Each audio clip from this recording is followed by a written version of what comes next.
and welcome to the 16th episode of PAGIE Time, the series where you pick the topics and I talk about them. And this is also the first episode of PAGIE Time made using my new background that I made a tutorial for. So if you would like to find out how to make a collage like this, the link for the video will be in the description below. Anyways, in the last episode, I talked all about style, and you guys had a bunch of comments saying what your sense of style is. So here are 3 of my favorite comments. I've noticed that a lot of people who follow me, including myself, have problems with self-confidence. So the next episode will be focusing on self-love.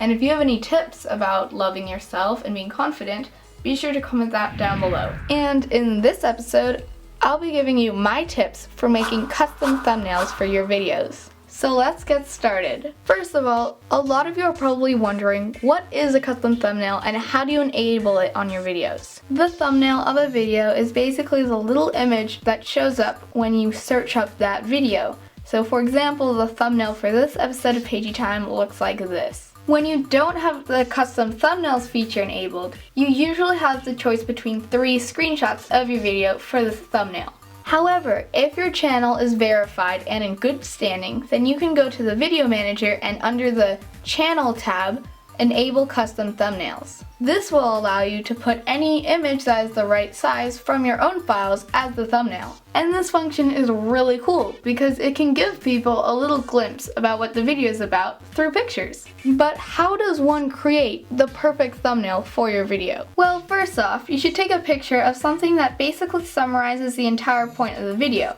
and makes it look interesting. So if I were doing a thumbnail for a review, I would take a picture of the product I was reviewing. If I were taking a thumbnail image for a skit, I would try and take a picture that shows all of the main characters that are involved in some sort of an action that relates to the video. Or if I were making a thumbnail for an episode of a series that I was making, I would take a picture of one of the most interesting and exciting parts of that episode. But sometimes just a picture can be a little bit boring, and that's where photo editors come in. I personally like to use the editor PicMonkey.com for my thumbnails, because not only does it offer a wide variety of effects, but most of them are free. One of the easiest ways to enhance your photo using an editor is to select the main part or character of the image and make it either brighter or have more saturation. You can also add a light border or add some bokeh to the background. But perhaps one of the most important aspects of a good custom thumbnail is the text. You want to use a font that's easily readable and have short but really big text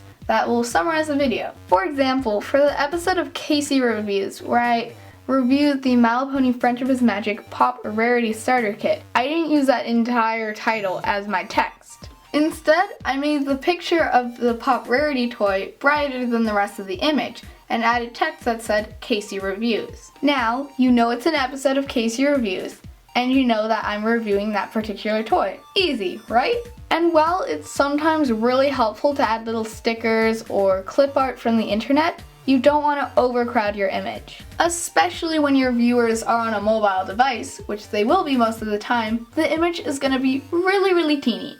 So you want to make all the elements in it as big and as readable as possible. So just to show you the difference between a good and a bad thumbnail, here are some comparisons between older thumbnails that I've made and newer ones. In the first image, which is a thumbnail of a really old review that I've done, the text is really small and pretty hard to read. It's also kind of hard to see the toy because it blends so much with the background that I chose. But in the newer thumbnail, it's a lot easier to read and it's way more simple. And here's an older thumbnail from one of my really old skits. In this thumbnail, I didn't even use a picture. I just got images from the internet and the layout got really messed up.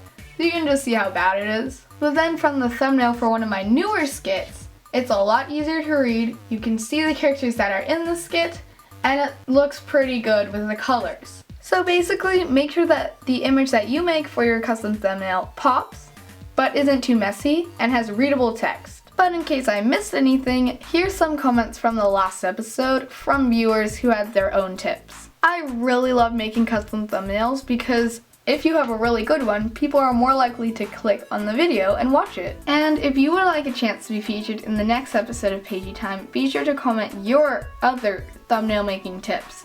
as well as what I said at the beginning of this video. And thank you so much for watching this episode of PAGIE Time. Bye!